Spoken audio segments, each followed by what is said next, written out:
nice article in the Managing Madrid blog. Wonderful lads that do a great job there. And worth reading about that man there. Karim Benzema needs to rest, and the numbers reveal why. Times ended up almost looking like a 6-3-1. Some very good writing about that on the Managing Madrid website. First-rate podcast as well. Of course, Angelo Valdes was a huge part of the equation.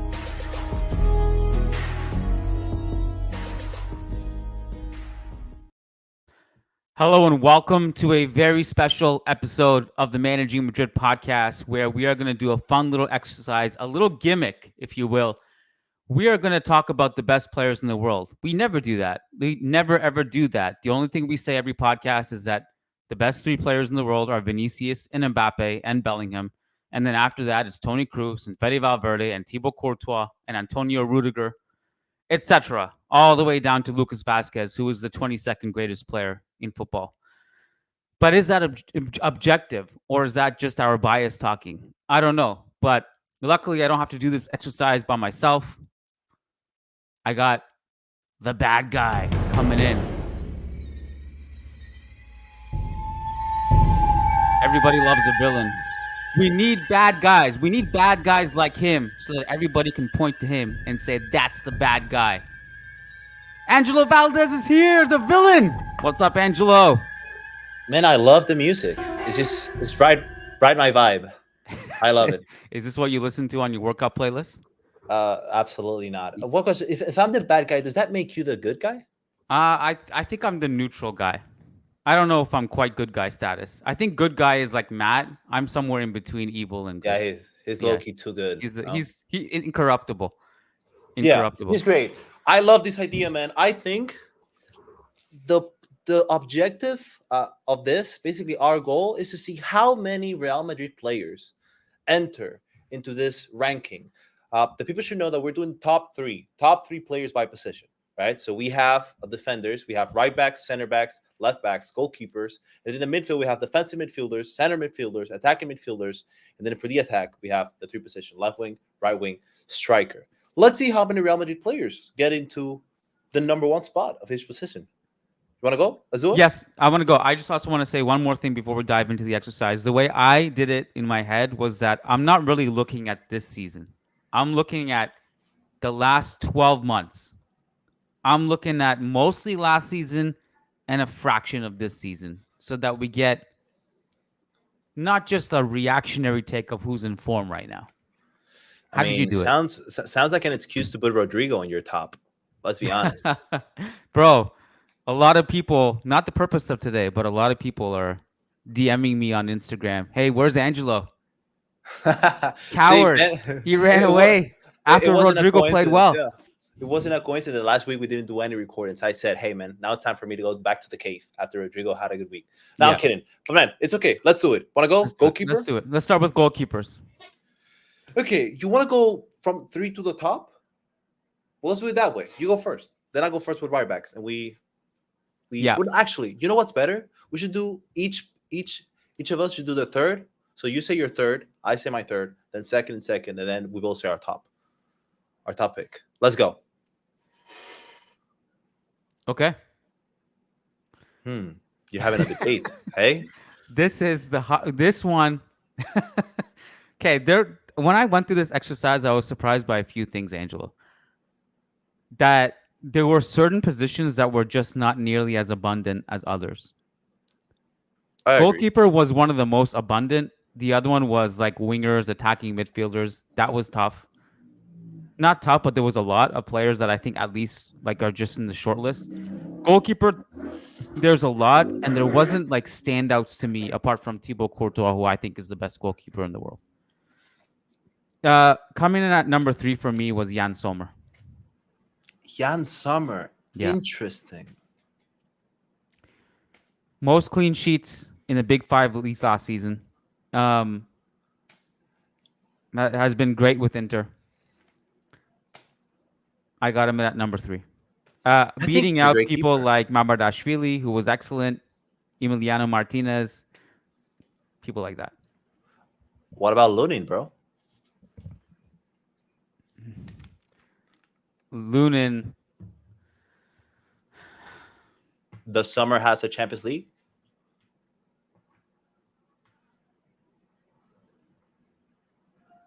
You know what? Oh, Lunin probably should be top 3 now that you mention it. It's just that I don't like. When is the next time we're gonna see Lunin? That's the problem I had with it. It's like based on how he played last season, he was one of the best goalkeepers in the world. But then when's the next time we're gonna see him? Are we gonna see him in any meaningful minutes this season? I don't think so. So that's why he kind of, based on merit of last season, he's there. But overall, like if we're gonna do this exercise, like zooming out, I just don't know if he appears again this season in meaningful, apart from like giving Courtois rest in the Copa del Rey or whatever. Listen, man, I don't have Lunin in my top 3. I agree with you. I think he's a great keeper, but putting him top 3 best goalkeepers in the world is I think it might be a bit too much. I think we still win the Champions League with one of these 3 keepers that we'll say.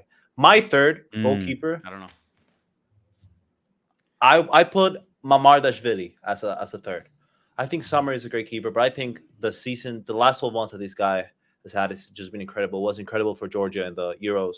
And I think he's Valencia's best player. He's going to Liverpool next season as well to replace Alisson, to be a starter for the Arne Slot squad. I think this guy is great, man. Honestly, I don't really like him a lot because what he did to Vini and all that stuff. I basically don't like any Valencia players, honestly. But if I have to pick one, I mean, he has to be there. I think he's great. So why do you say that he's going to replace Alisson? I'm actually curious to know if you had Alisson anywhere near this list. I mean, because I think Alisson is one of the best goalkeepers of the last 10 years. I think so too. I just don't think he's top 3 anymore. I think there's one other Premier League goalkeeper that made it into the top 3 that's better than him. Interesting. I'm very curious. So who did you have as number 2? I have another villain, because I love villains, Mr. Dibu Martinez himself. Argentina's goalkeeper as a number 2. I think he's probably going to win the Golden Glove this year, the Ballon d'Or awards, because Courtois had a break, basically. This guy was Premier League's best goalkeeper last season. The numbers back it. I think he's also a great keeper. And we cannot ignore what he does for the national team. It's insane. It's amazing what he does for the national team. It's basically, he is Argentina's Courtois. You know how safe we feel when Courtois is at the back? Argentina feel the same with him. And I think he's massive. And I love the character. I gotta love it.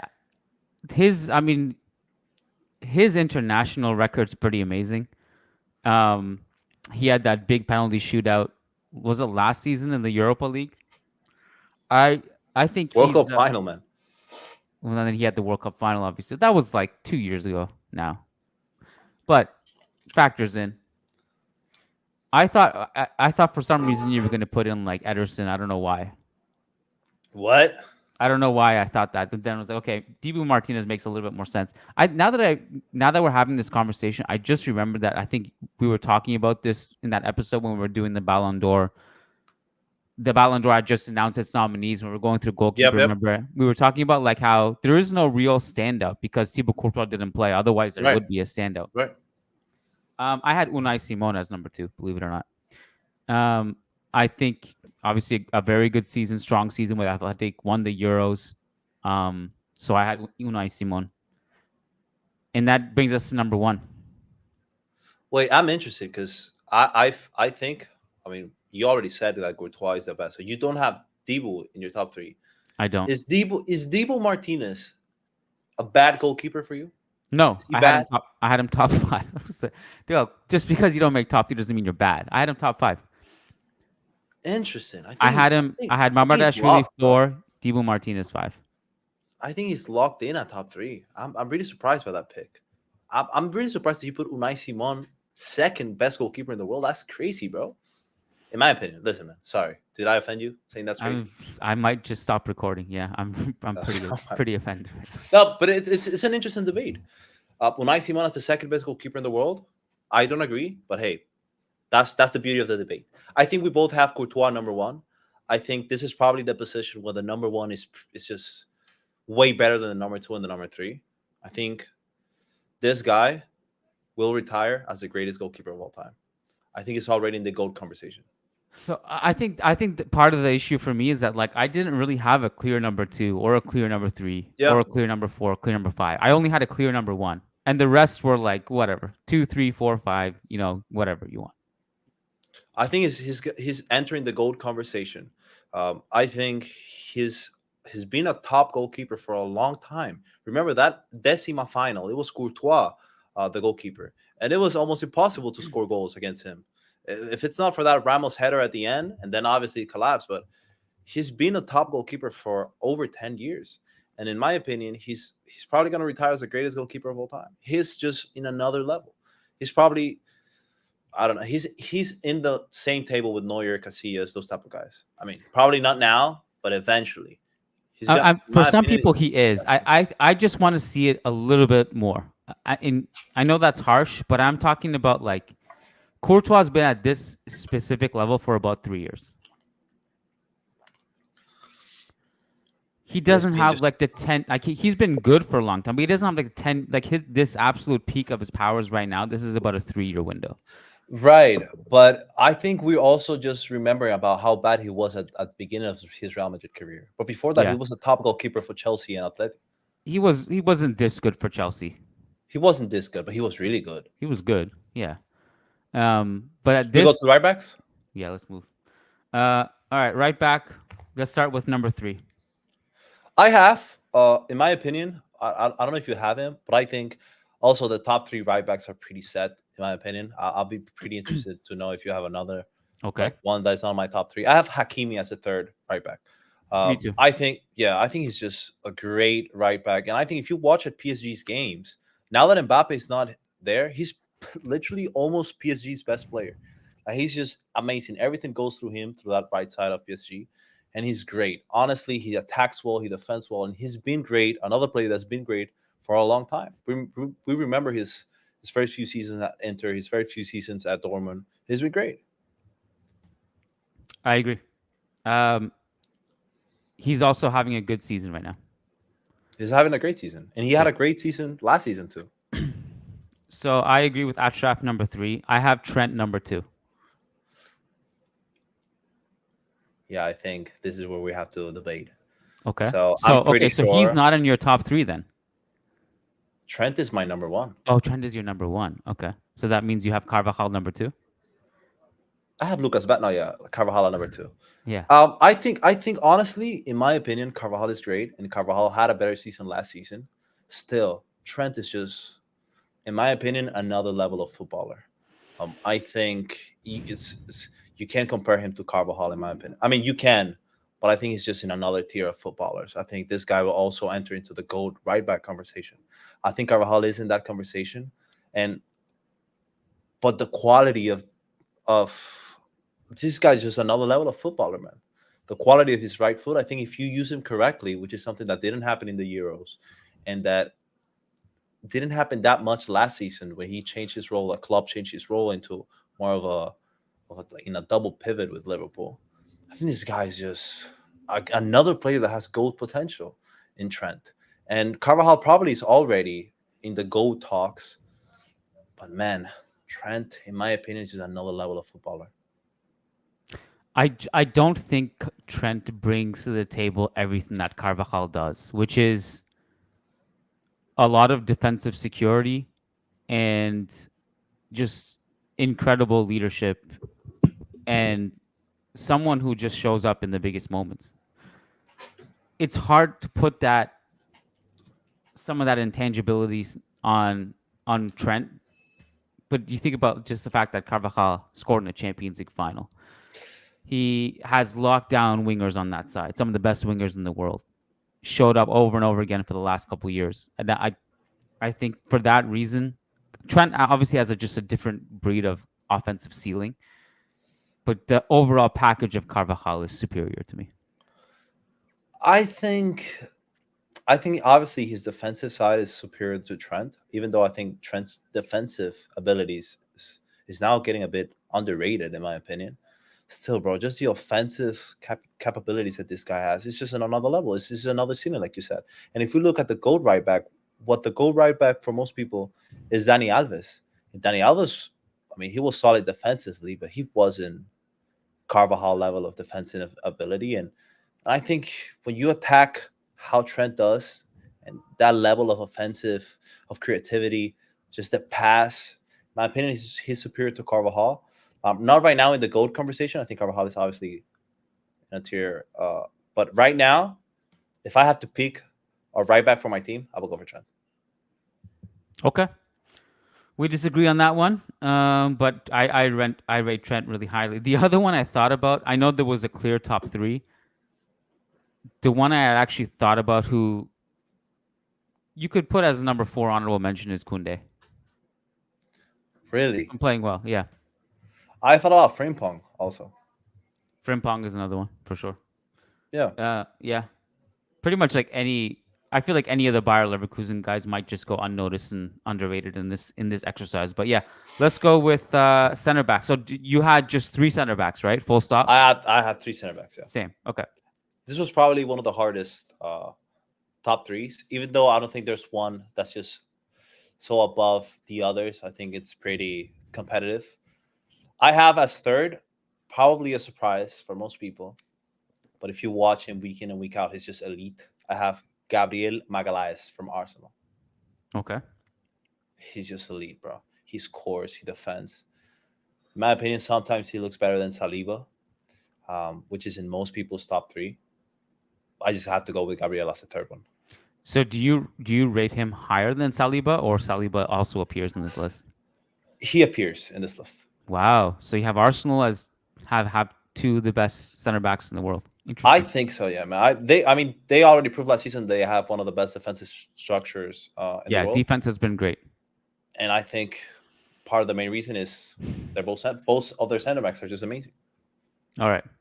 So I have 0 Arsenal center backs in my top 3. So you basically hate Arsenal. I see. I have Saliba as number 4. And I debated between Saliba number 3 or this guy who I actually have as number 3, which is Bastoni. I really love Bastoni. I just like the way he plays. I also think there's just the progressive passing element that my top 3 center backs, I don't know if Saliba quite has to that level. So yeah, I have Bastoni number 3. Saliba has a pass as well. It's not like he doesn't. He's a good passer. But I just put Bastoni a little bit higher. Let me guess. Do you have 2 Real Madrid center backs in this top 3? I do not. No. How many Real Madrid center backs do you have in this top 3? I have 1. Interesting. So number 2, you have Saliba, or is he number 1? I have William Saliba as number 2. Okay. I have Ruben Diaz. I actually don't like Ruben Diaz, in my opinion. Why? Is there a personal reason? There are 2 players in Manchester City that are just madly overrated. One is Ruben Diaz, the other one is Kyle Walker, which I don't even have close to my. We didn't even mention him for the right back conversation. I don't have him. He used to be top 3. I don't think he is anymore.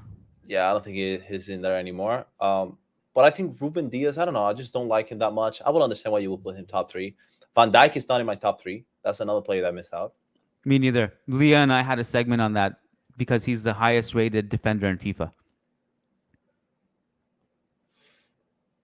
I mean, I get it why he's the highest rated. I don't think he's the best. I have William Saliba as number 2. Who do you have at number 2? My main man, the guy who locked up Erling Haaland, Antonio Rudiger. Wow. Yes, sir. If Rudiger is your number 2. No, Rudiger's number 1. So who you had as no, I said Ruben Diaz is number 2. Oh, right, Ruben Diaz. Yeah. So you have as number 1 Rudiger. He's the best center back in the world. That's right. Me too. I have him also as the number 1. Yeah. So is there someone missing in our top 3? Is there a Real Madrid center back missing in our top 3? A young Brazilian? No. Look, if you told me in the 2022-2023 season, I would have said yes. But not sorry, the year before that, I think.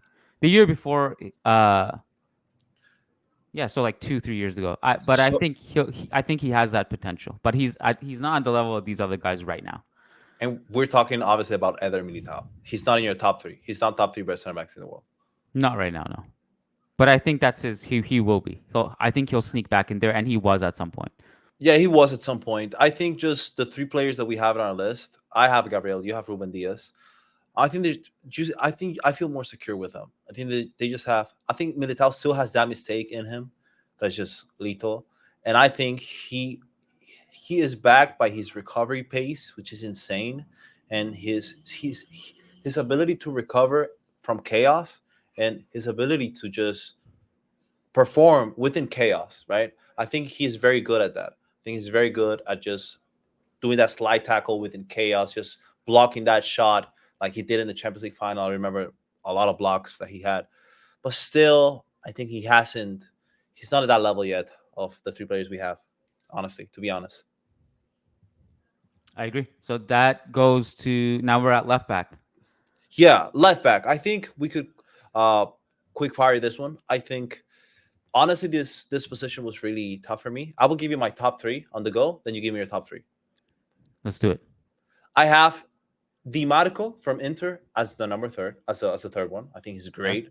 I think he plays obviously more as a wing back than a proper left back, but I still think he's just a great player. I have Alejandro Grimaldo from Bayer Leverkusen as the second one. Amazing player. And my number one is probably a surprise. He plays center back for most of his career, but he's been playing left back for a few years now. And it's Guardiola. He's great, bro. Yeah. He just... You said Guardiola, right? Guardiola, yes. Yeah. The way he scored that goal against us, and he's probably the best defensive left back in the world right now. Better than Mendy, in my opinion. So I had a tough time with Guardiola because I wasn't sure whether I should include him as a left back because it's not his natural position, but he's been playing there. So I didn't know whether to include him or not.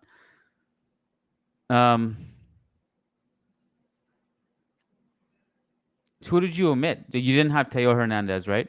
I didn't have Theo. I didn't have Mendy. I didn't have Davies. I think Di Marco, Grimaldo, and Guardiola, in my opinion, are superior, to be honest. So I went with Grimaldo, Theo, and Mendy. But that's in part because I didn't really classify Guardiola as a left back, as a pure left back. If you did, will he be in your top three? Yes, he would. Yeah. Who would you I'd put him over Theo. Yeah, I think Theo is great, but I think he's probably is digress a word? Like he just got worse, I think. Those last few seasons, I think he's not at the same level he was. Regress, yeah. He's not at the same level of 2021, 2020, 2022. He's still a great left back. I just think Di Marco, Grimaldo, and Guardiola are better. Okay. That takes us to DM. This is another position that happened, like the same thing that happened with Courtois. I think the number one is just way superior to the number 2 and 3. And I have as number one, Rodri. That's the best guy, in my opinion, the best DM, obviously, in the world. Then I have as number 2, number 3. I have Declan Rice as 2. The number 3 is basically a free-for-all. I have 3 players that could basically be the number 3. The third one is I have Tchouaméni. Yeah. It could also be Calhanoglu from Inter. Just great seasons he's been having in the last 2 years. And Guimaraes from Newcastle. His top, in my opinion. I love the guy. If I have to go with one, I'll probably go with Tchouaméni. I think he's still elite. But the level between the second and third and Rodri is just too much. It's too big of a gap.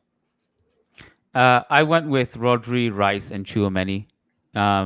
Guimaraes and Calhanoglu and some of these guys are good. I don't think they're on the level of those 3 when those 3 play at their best.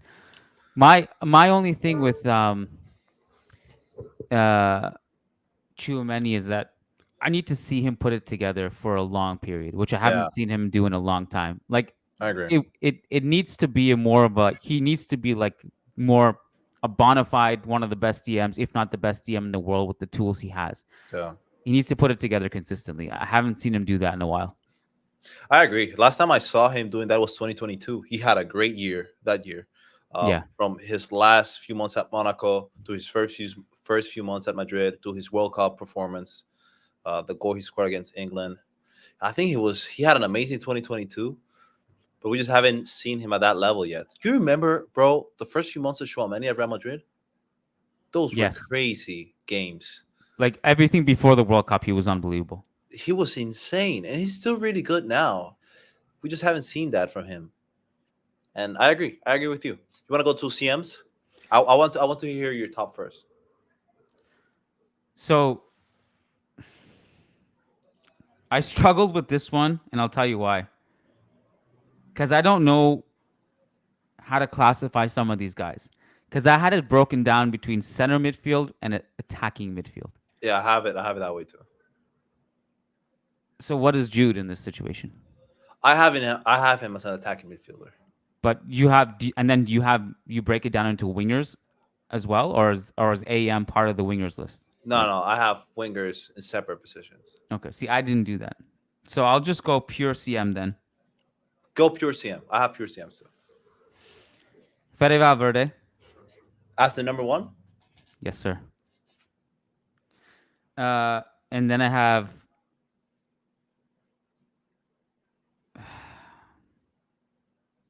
a list, but I didn't rank the rest of them. Oh. This is one of the thinnest positions, I thought. Yeah, it's a bit thin, to be honest. I have Valverde as the number one too. I think he's the best center mid in the world right now, to be honest. He's great. The top three, I think, I have Xhaka in the top three, and then I have what? Yeah, he had a great year. Yeah, sure, man. No, he did. You do you, bro.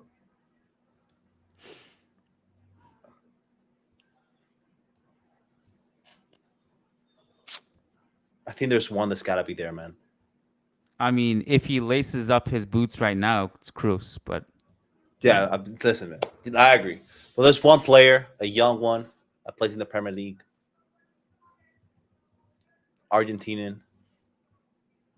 I have McAllister as my second CM. Well, that one definitely caught me off guard. Like, so you have him over people like Vitinha? Oh, of course, man. What? Okay. McAllister is just... Have you seen Liverpool's games lately? I mean, not lately, but last year he was Liverpool's best midfielder.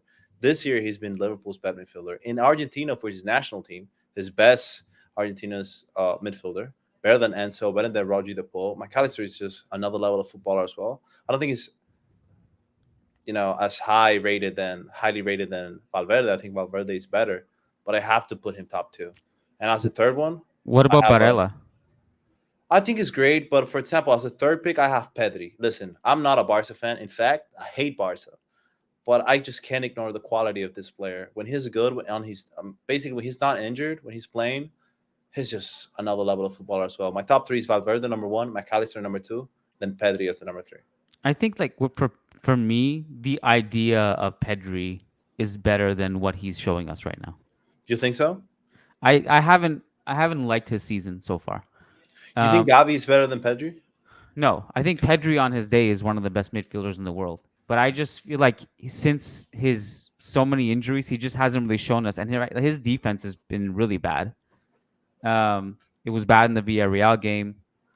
He was one of the main reasons that Barca lost. They conceded the second goal to Monaco. I don't know. Or it was the first goal, actually, I think. Right, but I don't think that's still... I mean, that doesn't remove just the quality that he has. I think he's Barcelona's best midfielder. All right, so I have Fede, Xhaka, and that third one it's somewhere like Barella, Vitinha range for me. I'm so surprised that McAllister is not in your top three. I believe that he and Valverde are just two locked positions. Interesting. Okay. I didn't even have McAllister on my shortlist. Whoa. Interesting. Really interesting. Let's go to camps, to attacking midfielders. All right. You go first this time. I had three players on my mind that just had to be there. Basically locked. Yep. I'm starting from bottom to the top. As the third one, I have Florian Wirtz. He's number three? He's number three. Okay. In my opinion, better than Musiala. Better than Jamal Musiala. I think this guy is just insane. I've seen some reports that Real Madrid won him. Listen, bro, if we get Florian Wirtz to this team, I might just have to move to Madrid and have an amazing experience every weekend watching him and Mbappe and Vinny and Bellingham. I think Florian Wirtz is one of my favorite players right now. I have then second and first, I think are pretty obvious. I have second De Bruyne and I have Bellingham as the number one. Ballon d'Or That's contender. my exact list. Perfect. Yeah.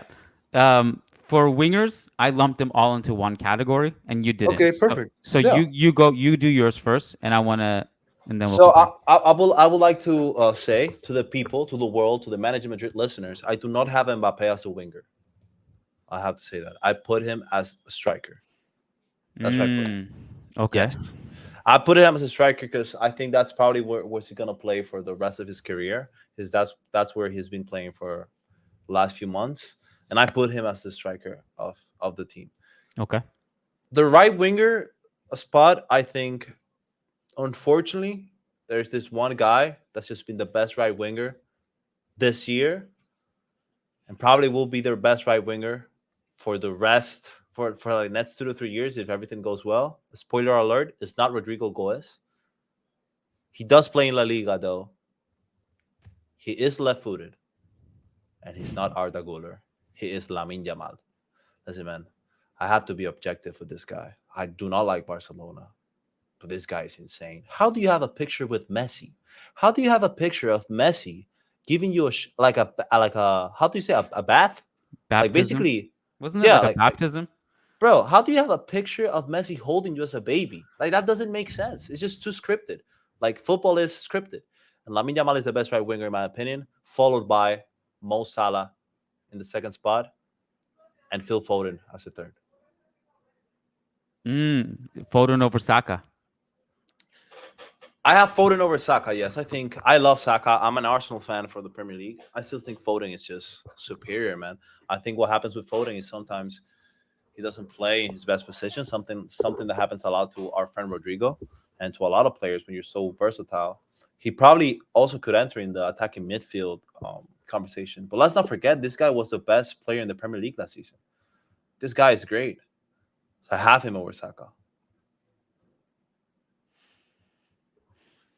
Oh, you want me to say left wingers now? Yeah, give me your left wingers. I think it's pretty obvious who the best left winger in the world is. He's probably the best player in the world. Actually, not probably. He is the best player in the world. It's a fact. Factos, like I say, is Vinicius Jr., left winger. Obviously, the number one. This guy's he's going to be in the GOAT conversation when he finishes his career. Then I have Luis Diaz from Liverpool, Colombian, as the number two. And then I have Heung-min Son as the number three. I had to put Son in. He's still great. I was debating because Rodrigo Goes is in the conversation as a left winger, in my opinion. Kvaratskhelia is also there. There was also another player I'm forgetting. There must be another player I'm forgetting. I don't like Leao, if people are wondering. I think he's literally, I don't know what happened to him. I just don't like him at all. Yeah, that's my wingers. If I had to rank them all, you could argue that Musiala can be left winger. I guess I put Vinny first, and if I have to put them all in one, the best winger, in my opinion, is Vinny. The second one is Lamine Yamal.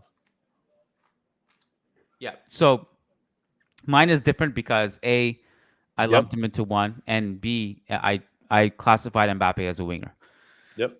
So I had Vinny 1, Mbappe 2, Lamine Yamal 3. Now I think if based on last year,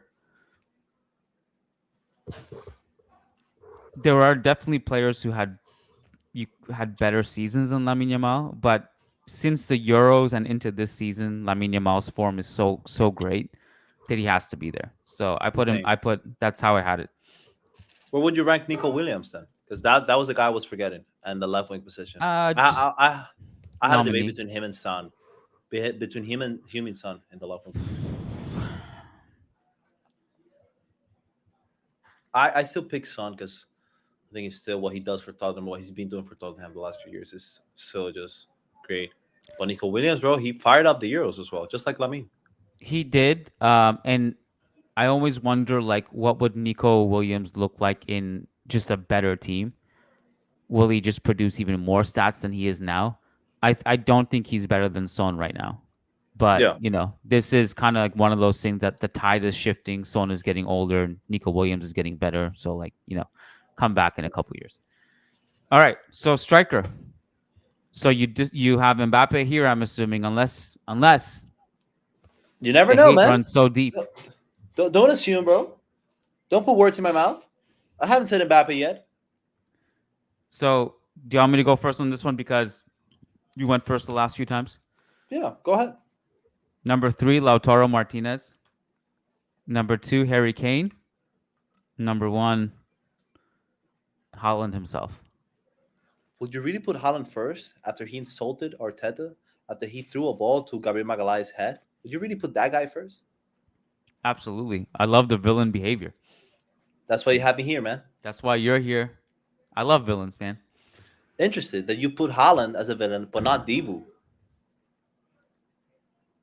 Your goalkeeper. Like I said, with the goalkeeper, if you want to switch up 2, 3, 4, 5, go ahead. I don't feel strongly about it. This one, I feel more strongly about it. 1, Yeah, 2, 3. okay. Yeah, I think, first of all, let me go with my third pick. Okay. And I went for the man himself, Kylian Mbappe. Oh! I might have to stop you there. I think there are two, as a striker, bro, he's there.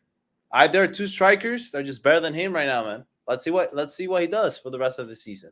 But as of now, we have a penalty merchant in our team. No, I'm kidding. I'm kidding. But as of now, man, if you remove penalties for the guy from the guy, hey, not really that different from Joselu, even Endrick. I go Mbappe third. I go Harry Kane second, and I go Erling Haaland first. Let me tell you something. Erling Haaland is by far the best striker in the world. There is no debate. I know he hasn't done much in important games like Champions League final, Champions League semifinals, Champions League quarterfinals. Still, this guy just has a blessed left foot. Anything that he touches turns into a goal. This guy could literally score anything, anywhere. So I have to put him as the best striker in the world. Remember that pod? Man, I have so many good memories of listening to that beautiful pod back in December of 2021. That it was with rest in peace, right?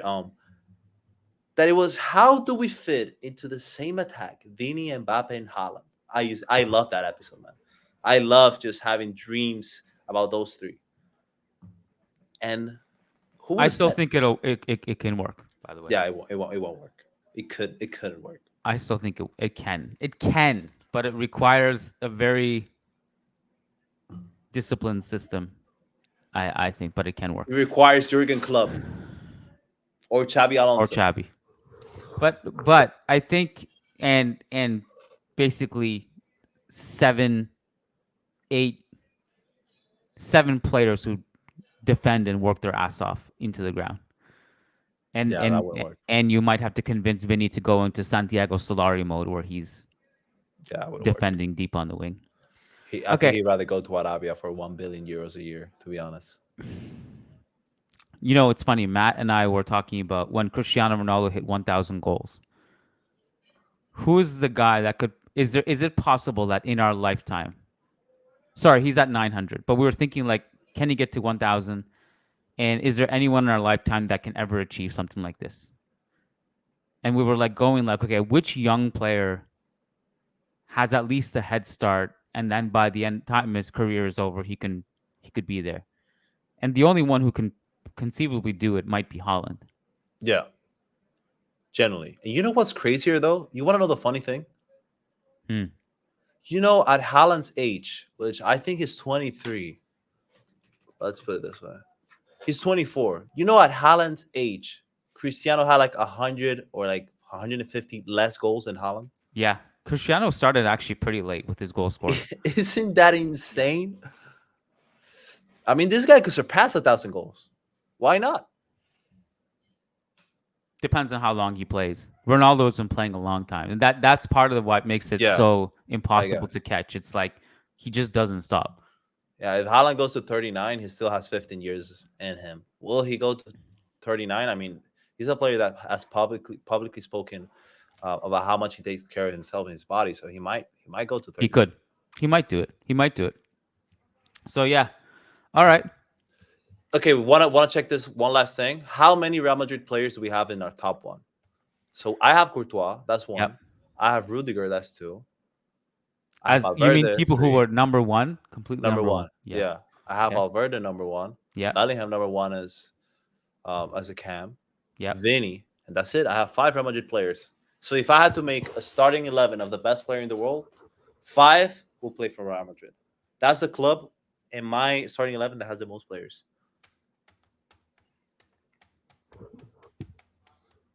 It really, like, to me, it's when you're doing a World 11, it's basically like how many non-Real Madrid players get in at this point. And it's probably like 5 or 6. But I think Mbappe starts. For me, Mbappe. I think Mbappe starts. For me, over Lamine. For me, Mbappe, Vinny, Jude, Fede, Carvajal, Courtois, Rudiger. That's 7. I have 7. That's a lot of players, man. I remember what you said at the beginning of the talk. You said objective. You think that was an objective 11? 7 Real Madrid players? I do. What is the name of the pod? Can you remind me the name of the pod? Objective Madrid Podcast. Very objective.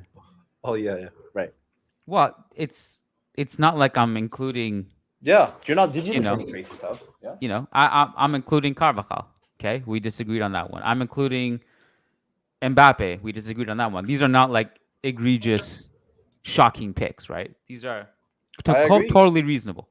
Real Madrid is the club with the most players in our ranking, because in every top 3 there is a Real Madrid player. Except left back, probably is the only position that Real Madrid doesn't have a top 3 player in the world at the moment. So I think the one in this entire exercise, the one I stumbled on the most was center mid. That one I really struggled with. Just like it was like Fede, and then like the McAllister pick took me by surprise. Maybe I'm totally out of the loop with how great he is. I think so. I think that's probably what happened. Maybe I'm out of touch, out of touch with reality, living under a rock. I don't know, but yeah, there you have it. So, commenters, go ahead, have a field day with the villain. Yeah, let us know your top. Let us know your 11. Write a starting 11 in the comments. We'll be looking at them. Let's see if we agree. I think we agreed on a lot of positions. We agreed on a lot of number ones. Yeah, I was expecting some more shocking picks, but I think it was a very reasonable podcast. We got it right for pretty much most of it. And then I'd love to revisit this next summer, like just to see what changes. That. Yeah, I have this all written down in my notepad. I'm gonna bookmark this page, and we'll come back to it. If you had to say one hot take about this, one player that's gonna fall off from the 11, and one player that's just gonna be in another tier by next year, what would you say?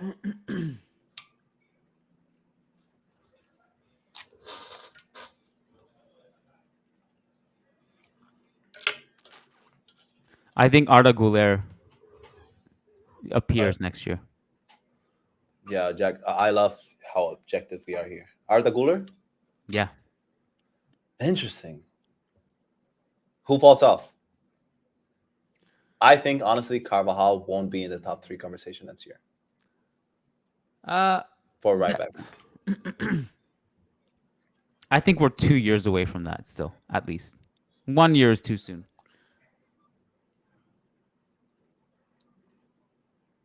I'm just interested in seeing what's going to happen with Mbappe in a year. Like, how's this season going to go for him? I'm really interested in seeing that. Interesting. Very interesting. Yeah, okay. So maybe it's not even a hot take for me. I think Mbappe will jump up in your rankings next year. What about Camavinga? You think he makes it? Oh, my God. No mention of Camavinga. No mention of Camavinga. Oh, my God. We failed, bro. We failed. We fucked up. I mean, he isn't in my top 3 CMs. I think it could make it to the top 3. Look, for all this discussion about like, oh, I struggle with the CMs and I put Xhaka and you put McAllister. There's no way in hell right now if someone said, Angelo, give us if the who owns Liverpool, I forget his name, the owner. If he calls you right now, it says, Angelo, give us Camavinga, we'll give you McAllister. If you make that trade, I'm gonna take you into. I'm gonna just grab you and shake you violently. Maybe I like that, bro. You never know. What, you like being shook like that, or you like trading Camavinga? You're not taking that trade. I don't know, man. Let's negotiate. Let's sit. I'm not trading Camavinga for Xhaka, for Barella, for Vitinha, for McAllister. Nobody, because I believe in the upside. I believe every single person that's watching this has just liked the video, just subscribed, and keep checking out Managing Madrid's tab because we still have a lot of content to go, man. We got a lot. Beginning. We got 4 bonus episodes this week for our members. Go over to patreon.com. Wait, how many? 4? 4. Damn, bro. 4. That's a lot. It's a lot. 4 episodes on patreon.com/Managing Madrid. Everyone's like, where's Lucas? Where's Matt? That's where they are right now. That's the only for members. So if you want to be spoiled and join the Real Madrid family, go to patreon.com/Managing Madrid. Or if you don't have Patreon in your country, just hit join underneath this YouTube video, or hit the memberships tab on the Managing Madrid YouTube channel. Angelo, thanks for joining the show, buddy. Great chatting as always. We'll catch you next week. Peace out.